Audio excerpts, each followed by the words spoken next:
plastic waste na pakalat-kalat, hindi na nakapagtataka. The Philippines only recycles 9% of its plastic waste.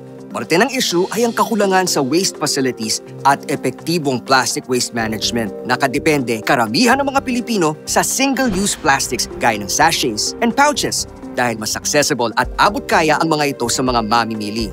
Kaya lang, karamihan dito ay naitatapon lang sa kapaligiran habang patuloy na lumalala ang marine plastic pollution sa ating bansa.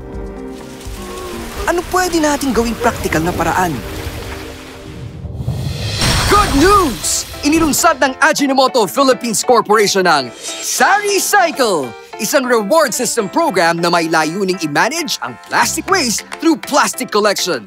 Ito'y in partnership with the local government of Quezon City and Basic Environmental Systems and Technologies. Simple pero epektibong programa kung saan ang sari-sari stores ay mangungulekta ng flexible plastic waste mula sa kanilang mga suking consumer.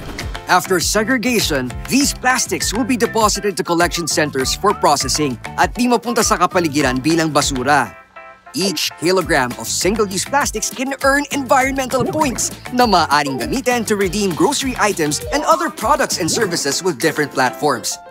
Nakatulong ka na sa pagbawas ng plastic waste sa inyong barangay, nakakuha ka pa ng incentives. Bawat isa sa atin may kakayanang suportahan ang paglutas ng problema sa plastic waste. Sari-saring kakayahan, sari-saring kolekta. Kaisa ang SariCycle para sa kinabukasan maganda. Kasama ang Ajinomoto, sama-sama tayo tungo sa sustainabilidad ng pamumuhay. Upang pangalagaan ang kapaligiran, let us work together in co-creating a sustainable community. Ajinomoto.